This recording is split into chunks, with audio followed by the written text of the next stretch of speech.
یہ آخر کس قسم کے لوگ ہیں؟ انہیں رونالڈو کلب کے بارے میں بھی علم ہو گیا ہے اور انہوں نے اس ویٹر کو بھی تلاش کر لیا ہے جو رونالڈو کلب میں کام کرتا رہا ہے۔ ویری بیڈ، اب ان کا خاتمہ ضروری ہو گیا ہے۔ میں صرف اطمینان کرنا چاہتا ہوں کہ اصل آدمی ہی ہلاک ہوئے ہیں، چیف نے ریسیور رکھ کر خود کلامی کے انداز میں بڑبڑاتے ہوئے کہا، اور پھر تقریباً 1 گھنٹے کے شدید انتظار کے بعد فون کی گھنٹی بج اٹھی تو چیف نے ایک جھٹکے سے ریسیور اٹھا لیا۔ یس، چیف نے حلق کے بل بولتے ہوئے کہا۔ کراؤن کا فون ہے، اسپیشل پوائنٹ سے، دوسری طرف سے مؤدبانہ لہجے میں کہا گیا۔ کراؤ بات، چیف نے اپنے مخصوص لہجے میں کہا۔ چیف، میں کراؤن بول رہا ہوں۔ چند لمحوں کی خاموشی کے بعد کراؤن کی آواز سنائی دی۔ یس، کیا رپورٹ ہے؟ چیف نے تیز لہجے میں کہا۔ آپ کے حکم کی تعمیل ہو چکی ہے چیف، ان تینوں کو بے ہوش کر کے 0 روم میں پہنچا دیا گیا ہے، کراؤن نے جواب دیتے ہوئے کہا۔ اسپیشل پوائنٹ انچارج گریگ کہاں ہے؟ چیف نے پوچھا۔ موجود ہے جناب، کراؤن نے کہا۔ اسے ریسیور دو، چیف نے کہا۔ یس چیف، میں گریگ بول رہا ہوں۔ چند لمحوں بعد گریگ کی آواز سنائی دی۔ 0 روم میں جو پہلے 3 افراد تھے ان کی کیا پوزیشن ہے؟ چیف نے کہا۔ وہ بدستور بے ہوش پڑے ہیں چیف، دوسری طرف سے کہا گیا تو چیف چونک پڑا۔ ابھی تک وہ ہوش میں نہیں آئے؟ کیوں؟ انہیں تو کافی دیر پہلے ہوش میں آ جانا چاہیے تھا، چیف نے چیختے ہوئے کہا۔ وہ ہوش میں آنے لگے تھے لیکن میں نے انہیں دوبارہ بے ہوش کر دیا تھا تاکہ ان کے ساتھی پکڑے جائیں تو اس کے بعد انہیں ہوش میں لایا جائے، گریگ نے کہا۔ اوہ اچھا، اسی لیے تم نے اب تک ان کے بارے میں رپورٹ نہیں دی تھی۔ ٹھیک ہے، نئے آنے والوں کو بھی 0 روم میں ڈال دو اور پھر ان سب کو ہوش میں لا کر ان کو چیک کرو، چیف نے کہا۔ چیف، چیک کرنے کے بعد ان کا کیا کرنا ہے؟ گریگ نے پوچھا۔ ان سے مکمل تفصیلات معلوم کرنی ہے۔ ٹھیک ہے، میں خود آ رہا ہوں، یہ اہم ایجنٹ ہیں، ان سے تفصیلی معلومات میں خود حاصل کروں گا، چیف نے اچانک فیصلہ کرتے ہوئے کہا، اور پھر ریسیور رکھ کر وہ اٹھا اور تیز تیز قدم اٹھاتا بیرونی دروازے کی طرف بڑھتا چلا گیا۔ اس کے چہرے پر گہرے اطمینان کے تاثرات نمایاں تھے کیونکہ بہرحال 6 کے 6 خطرناک ایجنٹ ان کے ہاتھ آ چکے تھے۔ سامعین کرام، آپ سن رہے ہیں عمران سیریز کے سلسلے میں ایک اردو ناول سارج ایجنسی، اور یہ اس سلسلے کی قسط نمبر 22 ہے۔ مجھے امید ہے آپ کو میری یہ کاوش پسند آ رہی ہوگی۔ کرسٹی روڈ کافی معروف سڑک تھی، یہاں بے شمار بزنس پلازا تھے اور ان پلازوں میں آنے جانے والوں کا خاصا رش تھا۔ صفدر، تنویر اور جولیا تینوں فٹ پاتھ پر چلتے ہوئے آگے بڑھے چلے جا رہے تھے۔ ان تینوں کی نظریں ایملی ہاؤس کو تلاش کر رہی تھیں، اور پھر 2 بڑے پلازوں کے درمیان 1 منزلہ ایک چھوٹی سی عمارت انہیں نظر آ گئی جس پر ایملی ہاؤس کا بڑا سا کمرشل بورڈ لگا ہوا تھا۔ اس عمارت کا پھاٹک کھلا ہوا تھا اور مختلف لوگ، جن میں مرد بھی تھے اور عورتیں بھی، اندر آ جا رہے تھے۔ یہ سب لوگ اپنے لباسوں اور انداز سے بزنس کلاس کے لوگ دکھائی دے رہے تھے۔ کیا یہ کوئی ہوٹل ہے؟ جولیا نے حیرت بھرے لہجے میں کہا۔ ہاں، ہم تو سمجھے تھے کہ کوئی رہائشی کوٹھی ہوگی، تنویر کے لہجے میں بھی حیرت تھی۔ بورڈ کے نچلے حصے میں درج ہے کہ یہاں دوپہر اور سپہر کا کھانا تازہ اور گھر جیسا ملتا ہے، اس لیے انہوں نے اسے ہوٹل کا نام دینے کے بجائے ہاؤس کا نام دے دیا ہے، صفدر نے مسکراتے ہوئے جواب دیا۔ ہاں، ہم بھی پڑھ چکے ہیں یہ تحریر، لیکن ہم نے تو اس مشینری کو چیک کرنا ہے، لیکن اس ہوٹل میں وہ مشینری تو نصب نہیں ہو سکتی، البتہ یہ ہو سکتا ہے کہ یہاں وہ چیف رہتا ہو، تنویر نے کہا۔ اس گریگ نے بتایا تھا کہ یہ ان کا مین آفس ہے، ایسا ہو سکتا ہے کہ اس ہوٹل کے نیچے تہہ خانوں میں کاروائی نہ ڈالی جا رہی ہو، صفدر نے کہا۔ او ہاں، یقیناً ایسا ہی ہوگا، لیکن اب اس کا راستہ کیسے تلاش کیا جائے اور اس میں داخل ہونے کا طریقہ کیا ہے؟ جولیا نے کہا۔ اندر چلتے ہیں، کسی نہ کسی کی گردن ناپ کر معلوم کر ہی لیں گے، تنویر نے کہا۔ ہمیں تنویر کی بات پر عمل کرنا ہوگا ورنہ ہمارے فرار کا علم سارج کو ہو چکا ہوگا اور ان کی مشینری ہمیں تلاش کر رہی ہوگی، اور اس بار انہوں نے ہمیں بے ہوش نہیں کرنا بلکہ گولی مار دینی ہے، اس لیے ہمیں فوری اور ڈائریکٹ ایکشن لینا ہوگا۔ جولیا نے تنویر کی تائید کرتے ہوئے کہا تو تنویر کا ستا ہوا چہرہ بے اختیار کھل اٹھا۔ ٹھیک ہے، لیکن ہمیں کسی ویٹر کے پیچھے بھاگنے کے بجائے اس ہوٹل کے مینیجر کو پکڑنا چاہیے، صفدر نے بھی تائید کرتے ہوئے کہا۔ ٹھیک ہے، آؤ، تنویر نے مسرت بھرے لہجے میں کہا، اور پھر وہ تینوں پیدل چلنے والوں کے لیے سڑک عبور کرنے والے مخصوص نشان تک آئے اور پھر تیزی سے سڑک کراس کر کے دوسری طرف فٹ پاتھ پر پہنچ گئے۔ چند لمحوں بعد وہ ہوٹل میں داخل ہو چکے تھے۔ ہوٹل کا بڑا ہال تھا جس میں لوگ کھانا کھانے میں مصروف تھے۔ مینیجر صاحب کہاں بیٹھتے ہیں؟ صفدر نے کاؤنٹر کے قریب جا کر کہا۔ ادھر راہداری میں، کاؤنٹر پر موجود لڑکی نے سائٹ پر موجود راہداری کی طرف اشارہ کرتے ہوئے کہا تو وہ تینوں مڑے اور اس راہداری کی طرف بڑھ گئے، لیکن وہ یہ دیکھ کر حیران رہ گئے کہ کسی نے بھی ان کے راہداری کی طرف جانے کا کوئی نوٹس نہ لیا تھا، جبکہ اتنی بڑی تنظیم کے مین آفس کی یہاں موجودگی کی وجہ سے تو یہاں انتہائی سخت انتظامات ہونے چاہیے تھے، لیکن یہاں تو عام سے حالات تھے۔ راہداری بھی خالی پڑی ہوئی تھی، وہاں کوئی دربان تک موجود نہ تھا۔ البتہ راہداری کے آخر میں ایک دروازہ موجود تھا جس کے باہر مینیجر کی نیم پلیٹ دیوار میں نصب تھی۔ دروازہ بند تھا۔ صفدر نے آگے بڑھ کر دروازے کو پریس کیا تو دروازہ کھلتا چلا گیا اور صفدر اور اس کے ساتھی اندر داخل ہو گئے۔ بڑی سی آفس ٹیبل کے پیچھے ایک ادھیڑ عمر کا بھاری آدمی موجود تھا۔ اس نے دروازہ کھلنے اور صفدر اور اس کے ساتھیوں کو اندر آتے دیکھ کر چونک کر ہاتھ میں موجود ریسیور کو کریڈل پر رکھا اور اٹھ کر کھڑا ہو گیا۔ تشریف رکھیں، میں مینیجر برائن ہوں، ادھیڑ عمر نے کاروباری انداز میں کہا اور ساتھ ہی انہیں میز کی دوسری طرف موجود کرسیوں پر بیٹھنے کے لیے کہا۔ ہم بیٹھنے کے لیے نہیں آئے مسٹر، تنویر نے یک لخت آگے بڑھ کر جیب سے مشین پسٹل نکال کر مینیجر کی کن پٹی سے لگاتے ہوئے کہا تو مینیجر کا چہرہ تیزی سے تبدیل ہوتا چلا گیا۔ اس کے چہرے پر حیرت کے ساتھ ساتھ پریشانی کے تاثرات نمایاں ہو گئے تھے، لیکن خوف کے تاثرات موجود نہ تھے۔ میرے پاس تو کوئی کیش نہیں ہوتا، مینیجر نے ایک طویل سانس لیتے ہوئے کہا۔ مسٹر برائن، آپ ادھر آ جائیں، ہمیں کیش سے کوئی مطلب نہیں ہے، ہم نے آپ سے صرف چند معلومات حاصل کرنی ہے۔ صفدر نے مینیجر سے مخاطب ہو کر تنویر کے برعکس مہذبانہ لہجے میں کہا، لیکن یہ کیا طریقہ ہے؟ کیسی معلومات؟ مینیجر نے اس بار فون کی طرف ہاتھ بڑھاتے ہوئے کہا، اور اس سے پہلے کہ اس کا ہاتھ فون تک پہنچتا، تنویر کسی بھوکے عقاب کی طرح جھپٹا اور مینیجر یک لخت چیختا ہوا اچھل کر میز کے اوپر سے اس انداز میں اوندھا گر گیا کہ اس کا سر اور گردن میز کی دوسری طرف اور ٹانگیں کرسی کی طرف نیچے لٹکی ہوئی تھیں، اور پھر اس سے پہلے کہ مینیجر سنبھلتا، صفدر نے اس کی گردن کی پشت پر مخصوص انداز میں ضرب لگائی تو میز پر موجود مینیجر کے جسم نے پہلے ایک زوردار جھٹکا کھایا اور پھر ہلکے سے کپ کپایا اور پھر ساکت ہو گیا، جبکہ جولیا اس دوران تیزی سے دروازے کی طرف بڑھی اور اس نے دروازے کو اندر سے لاک کر دیا، اور تنویر نے فوری طور پر ریسیور اٹھا کر اسے ایک طرف میز پر رکھ دیا۔ صفدر نے ساکت مینیجر کی گردن کے عقبی طرف درمیان میں انگلی رکھ کر اسے دبایا تو مینیجر کے جسم میں اسی طرح کپ کپاہٹ پیدا ہوئی جیسے اسے سردی لگ رہی ہو۔ کیا نام ہے تمہارا؟ بولو، صفدر نے انگلی کو دبا کر آہستہ سے گھماتے ہوئے کہا۔ برائن، اوندھے منہ پڑے ہوئے مینیجر کے منہ سے رک رک کر نکلا۔ ایسے محسوس ہو رہا تھا جیسے اس کا جسم کانپ رہا تھا، ویسے ہی اس کی زبان بھی بولتے ہوئے کانپ رہی تھی۔ سارج کا ہیڈ آفس کہاں ہے؟ بولو، صفدر نے پہلے سے زیادہ سخت لہجے میں کہا، اور ساتھ ہی اس نے اپنی انگلی کو گھما دیا۔ ایملی ہاؤس کے نیچے، مینیجر نے پہلے کی طرح رک رک کر کہا۔ اس کا راستہ کس طرف سے ہے؟ تفصیل بتاؤ، صفدر نے اپنی انگلی کو گھماتے ہوئے کہا۔ سٹوجا روز کی طرف، برائن نے پہلے کی طرح رک رک کر کہا۔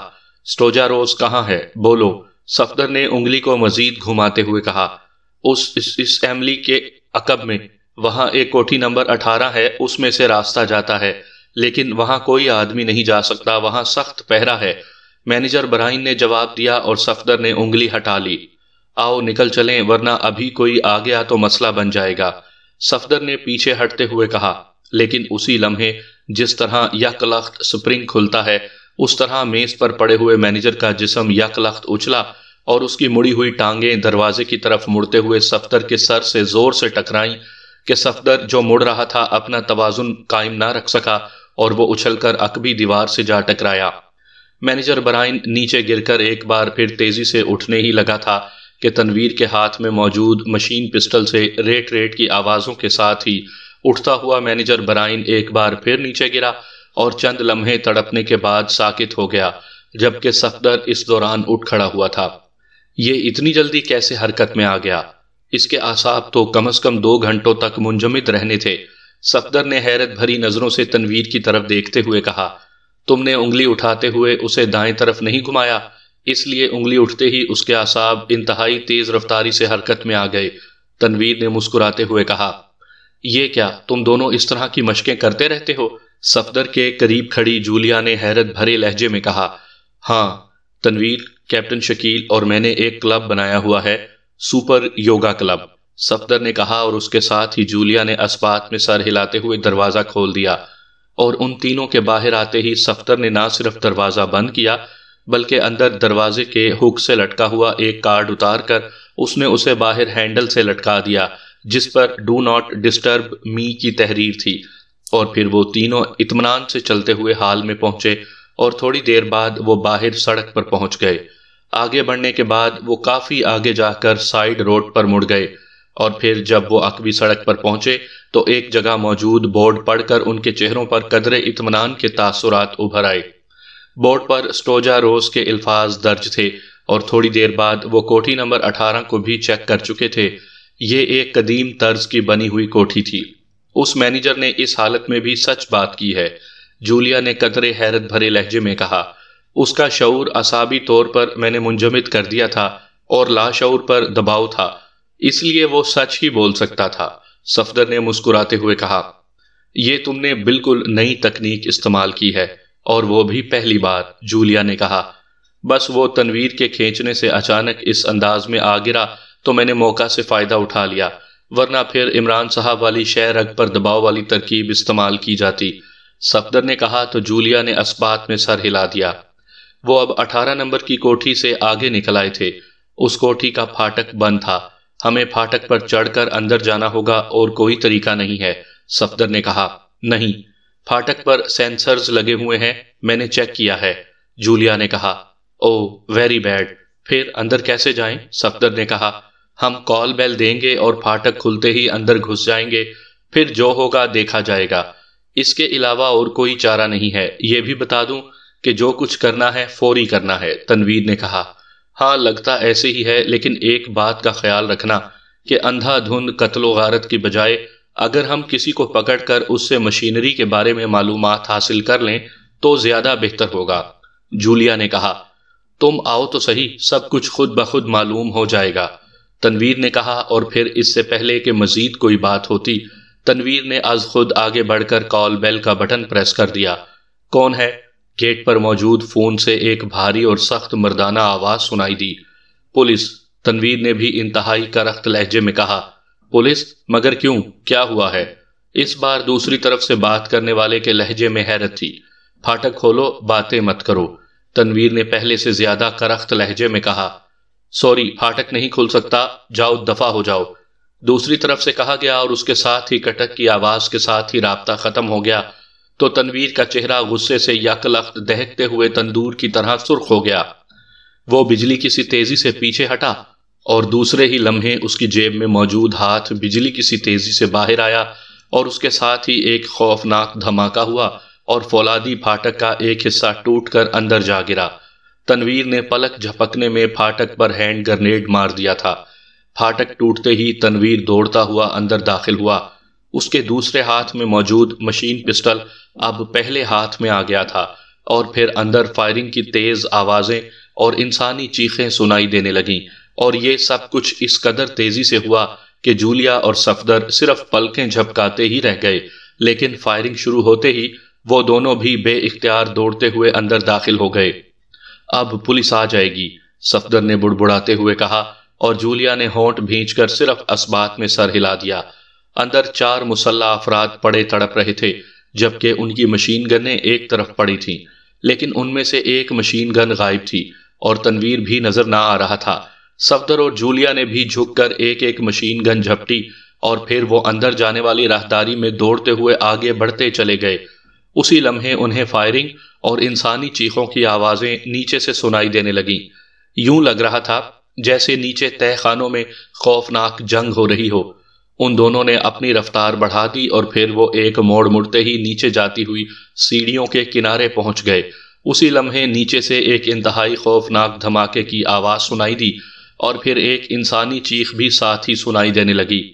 وہ دونوں سیڑھیاں اترنے ہی لگے تھے کہ انہیں بائیں ہاتھ سے دوڑتے ہوئے قدموں کی آوازیں سنائی دینے لگیں، وہ تیزی سے سائیڈ پر ہوئے۔ اسی لمحے 3 مسلح افراد دوڑتے ہوئے آگے بڑھتے دکھائی دیے تو صفدر نے مشین گن کا فائر کھول دیا اور وہ تینوں اچانک چلنے والی گولیوں سے نہ بچ سکے اور اچھل کر نیچے گرے، جبکہ جولیا ان کے گرتے ہی بیک وقت کئی سیڑھیاں پھلانگتی ہوئی نیچے اتری اور صفدر کی نظروں سے غائب ہو گئی۔ نیچے سے فائرنگ اور خوفناک دھماکوں کی آوازیں بدستور اور مسلسل سنائی دے رہی تھیں۔ صفدر نے ایک لمحے میں فیصلہ کیا اور دوسرے لمحے وہ دوسری طرف دوڑ پڑا جہاں سے یہ تینوں آدمی آئے تھے۔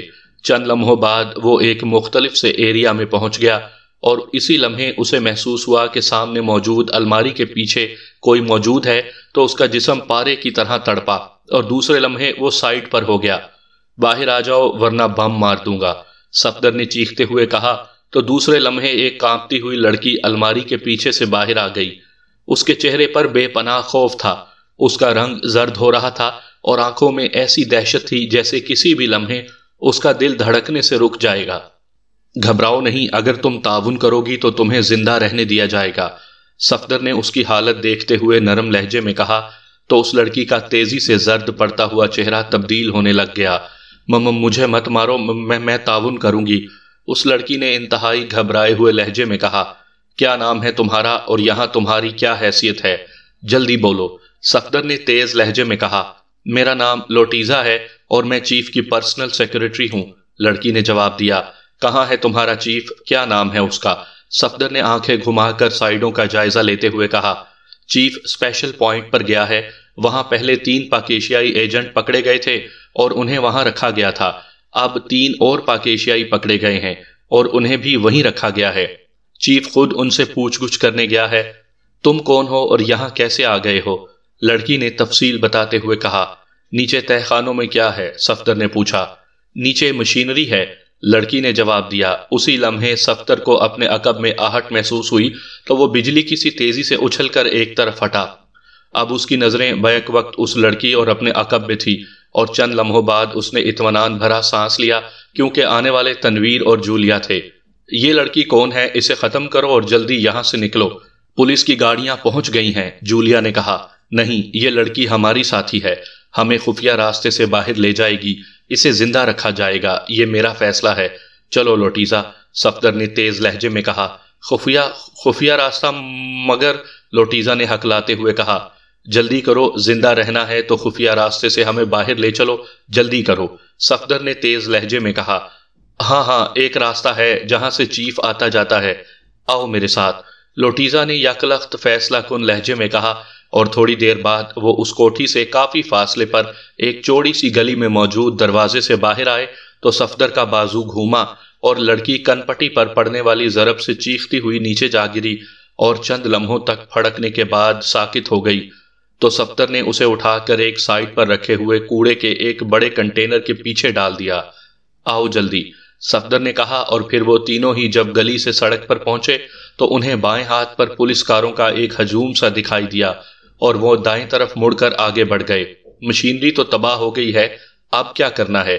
تنویر نے کہا۔ عمران صاحب اور اس کے ساتھی سارج کے ہاتھ لگ گئے ہیں اور انہیں بھی وہیں لے جایا گیا ہے جہاں ہمیں رکھا گیا تھا، اب ہمیں وہاں جانا ہے، یہاں کا چیف بھی وہیں گیا ہوا ہے، صفدر نے جواب دیا۔ اوہ، تو پھر یہاں پارکنگ سے کوئی کار حاصل کی جائے، تنویر نے کہا تو صفدر اور جولیا نے اس بات میں سر ہلا دیے۔ عمران کی آنکھیں کھلی تو اس نے بے اختیار اٹھنے کی کوشش کی لیکن فوری طور پر اس سے اٹھا تو نہیں گیا، البتہ اس کے جسم نے معمولی سی حرکت ضرور کی تھی اور اس کے ساتھ ہی اسے واضح طور پر محسوس ہو گیا کہ وہ کسی اسٹیشن ویگن نما گاڑی کے عقبی حصے میں اپنے ساتھیوں سمیت پڑا ہوا ہے اور یہ گاڑی ہجوم سے پر سڑک پر دوڑتی ہوئی آگے بڑھی چلی جا رہی تھی۔ اسے یاد آ گیا تھا کہ وہ اپنے ساتھیوں سمیت پارک سے اٹھ کر باہر آنے ہی لگا تھا کہ اچانک اس کی ناک سے انتہائی تیز ناگوار بو ٹکرائی اور پھر اس سے پہلے کہ وہ سنبھلتا اس کا ذہن تاریک پڑ گیا تھا اور اب اسے ہوش آیا تھا تو وہ اپنے ساتھیوں سمیت ایک گاڑی کے عقبی حصے میں موجود تھا۔ اس کے ساتھی بھی اس کے قریب ہی تھے اور کیپٹن شکیل اور صالحہ دونوں کے جسم ڈھیلے پڑے تھے اور آنکھیں بند تھیں۔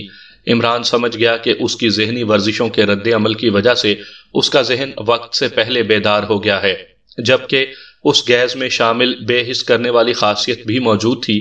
اس لیے عمران کا جسم پوری طرح حرکت میں نہ آ رہا تھا۔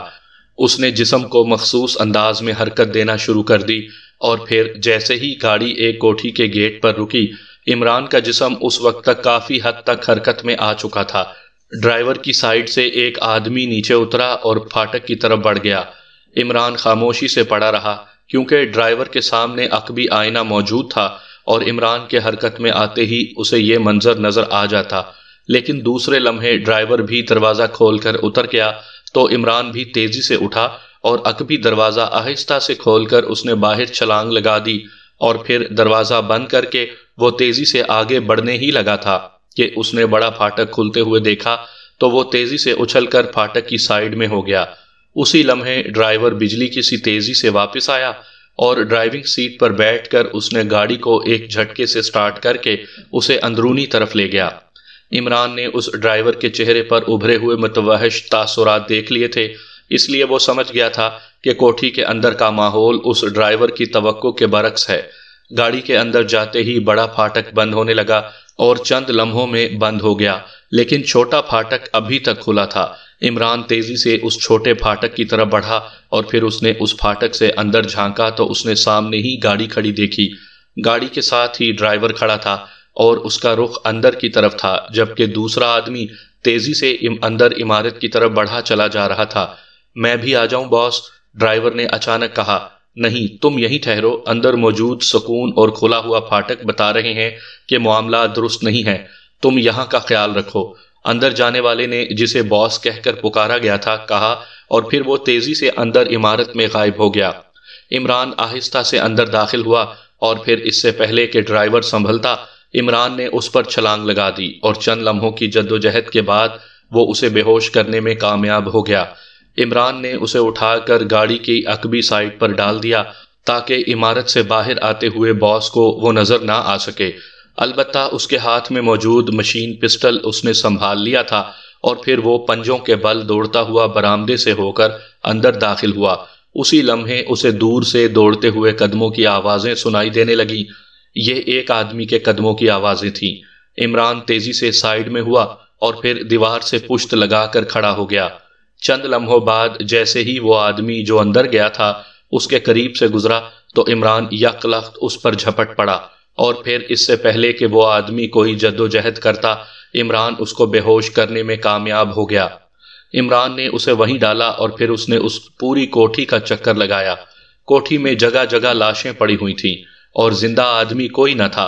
ایک سٹور نما کمرے سے اس نے رسی کا ایک بڑا بنڈل اٹھایا اور پھر واپس آ کر اس نے سب سے پہلے اس رسی کی مدد سے ایک کمرے میں موجود کرسیوں میں سے ایک کرسی پر اس نے اس آدمی کو ڈال کر باندھ دیا جو عمارت کے اندر سے باہر آیا تھا اور جسے عمران نے بے ہوش کیا تھا۔ یہ وہی آدمی تھا جو گاڑی کی سائیڈ سیٹ پر موجود تھا۔ اسے باندھنے کے بعد عمران واپس مڑا اور اس نے ایک نظر گاڑی کی عقبی طرف ڈالی تو صالحہ اور کیپٹن شکیل دونوں ابھی تک بے ہوش پڑے ہوئے تھے۔ عمران نے گاڑی کے ڈرائیور کو اٹھایا اور اسے بھی لے جا کر وہیں ایک اور کرسی پر ڈال کر رسی کی مدد سے باندھ دیا۔ پھر وہ ایک واش روم میں گیا، وہاں پانی موجود تھا۔ اس نے ایک الماری میں موجود ایک خالی جگ اٹھایا اور اسے پانی سے بھر کر واپس گاڑی کے قریب آیا، اور پھر جیسے ہی صالحہ اور کیپٹن شکیل کے حلق سے پانی نیچے اترا، ان کی بے ہوشی اور بے حسی کا سرکٹ ٹوٹ گیا اور وہ دونوں کسمسا کر ہوش میں آنے لگے۔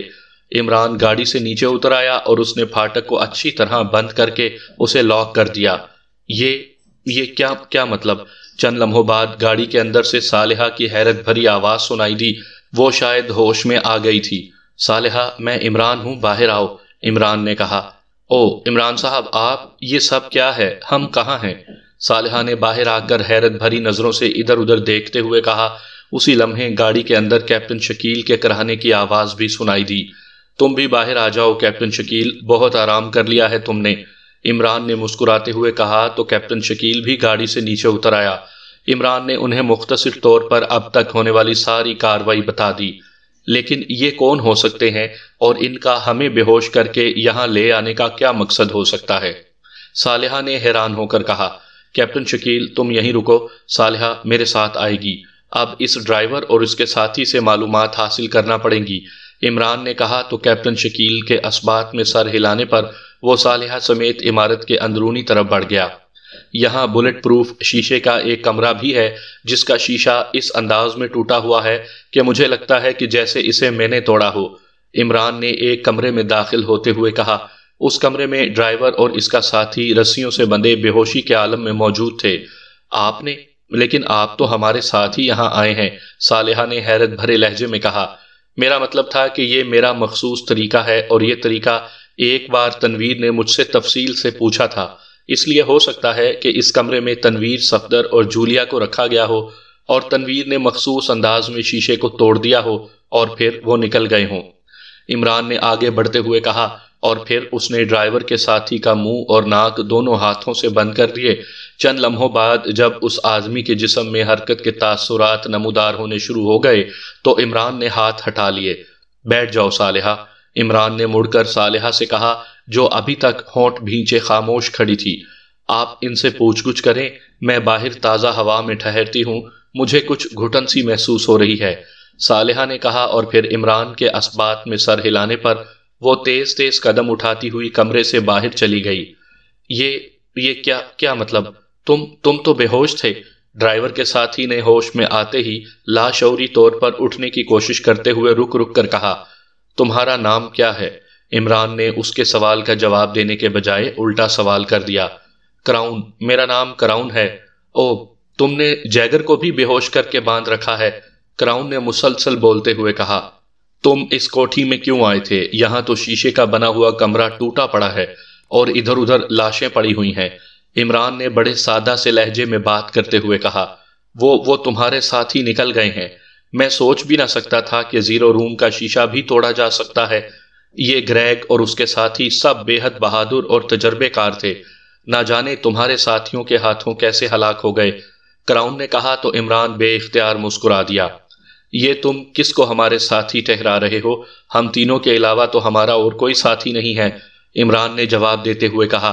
وہ تینوں تو بہرحال پاک ایشیائی ہیں، انہوں نے بس ٹرمینل پر کسی ایشیائی زبان میں باتیں کی اور ان میں سے ایک کو صفدر کے نام سے بھی پکارا گیا، اس لیے وہ تو پاک ایشیائی ایجنٹ تھے، لیکن چیف نے انہیں اس لیے فوری طور پر ہلاک نہیں کیا تھا کہ اگر ان کے باقی ساتھی نہ ملے تو پھر ان سے معلوم کیا جائے گا، لیکن پھر تم پر ہمیں شک ہوا، پھر تم کلب میں بوڑھے ویٹر سوبرز سے ملے اور تم نے اس سے سارج کے خفیہ ہیڈ کوارٹر کے بارے میں معلومات حاصل کر لی، اور پھر تم تینوں پارک میں جا کر بیٹھ گئے۔ میں نے چیف کو اطلاع دی تو چیف نے تمہیں بے ہوش کر کے تمہارے ساتھیوں کے ساتھ زیرو روم میں ڈالنے کے لیے کہا، لیکن یہاں تو حالات ہی الٹ چکے ہیں، گریگ بھی ہلاک ہو گیا ہے اور اس کے ساتھی بھی، اور وہ تینوں پاک ایشیائی بھی غائب ہیں۔ کراؤن بولنے پر آیا تو بولتا ہی چلا گیا۔ چیف کون ہے؟ عمران نے پوچھا۔ مارشل چیف 4، کراؤن نے جواب دیا۔ تم کیا ہو سارج میں؟ عمران نے پوچھا۔ میں یہاں کا باس ہوں، کراؤن نے بڑے فخریہ لہجے میں کہا۔ یہ تمہارے ساتھ جو ڈرائیور ہے اس کا نام جیگر ہے؟ عمران نے کہا۔ ہاں، یہ گریگ کا بھائی ہے، اس لیے میں نے اسے اندر نہ آنے دیا تھا کیونکہ میں نے گریگ کی لاش دیکھ لی تھی۔ بیچارہ جیگر اپنے بھائی سے بے حد محبت کرتا تھا، دونوں بھائی نہ صرف قد و قامت میں ایک دوسرے سے ملتے جلتے تھے بلکہ ان کی آوازیں بھی اس قدر ملتی تھی کہ جیگر کسی کمرے میں بولے تو لگتا تھا کہ گریگ بول رہا ہے اور گریگ بولے تو لگتا تھا کہ جیگر بول رہا ہے۔ کراؤن نے جواب دیا۔ وہ واقعی کوئی باتونی آدمی تھا کہ ماحول اور حالات کو دیکھے بغیر اس طرح بولے چلا جا رہا تھا جیسے وہ کسی محفل میں گپ شپ کر رہا ہو۔ پھر عمران نے اٹھ کر ڈرائیور کی ناک اور منہ دونوں ہاتھوں سے بند کر دیے۔ چند لمحوں بعد جب اس کے جسم میں حرکت کے تاثرات ابھرے تو عمران نے ہاتھ ہٹا لیے، اور پھر اس سے پہلے کہ ساتھ موجود کراؤن کچھ سمجھتا، عمران کا بازو بجلی کی سی تیزی سے گھوما اور کمرہ کراؤن کے حلق سے نکلنے والی چیخ سے گونج اٹھا۔ عمران نے اس کی کن پٹی پر مڑی ہوئی انگلی کا ہک مار کر پہلی ہی ضرب میں اسے دنیا و مافیہ سے آزاد کر دیا۔ عمران واپس اپنی کرسی پر آ کر بیٹھ گیا۔ اس نے جیگر کو ہوش میں لاتے ہوئے کراؤن کو اس لیے بے ہوش کر دیا تھا تاکہ جو کچھ اس کراؤن نے بتایا تھا اس کی تصدیق اس جیگر سے کرا سکے۔ اسے خطرہ تھا کہ کراؤن زیادہ بولنے والا ہے، اس لیے وہ جیگر کو لقمہ بھی دے سکتا ہے۔ چند لمحوں بعد جیگر نے کراہتے ہوئے آنکھیں کھولی اور اس کے ساتھ ہی اس نے لاشعوری طور پر اٹھنے کی بھی کوشش کی، لیکن ظاہر ہے وہ بندھا ہونے کی وجہ سے اپنی اس لاشعوری کوشش میں ناکام رہا تھا۔ یہ سب کیا ہے؟ کیا مطلب؟ یہ کیا ہے؟ تم اور اس حالت میں؟ جیگر نے انتہائی متوحش لہجے میں کہا۔ تمہارا نام جیگر ہے اور تمہارے ساتھی کا نام کراؤن ہے، عمران نے سرد لہجے میں کہا۔ ہاں ہاں، مگر تم تو بے ہوش تھے، پھر یہ کیسے ہو گیا؟ جیگر نے کہا۔ کراؤن کا سارج میں کیا عہدہ ہے؟ عمران نے پوچھا۔ کراؤن باس ہے ہمارا باس، جیگر نے کہا۔ تمہارا ہیڈ کوارٹر کہاں ہے؟ عمران نے پوچھا۔ مجھے نہیں معلوم، باس کو معلوم ہوگا، میں تو ڈرائیور ہوں، جیگر نے کہا۔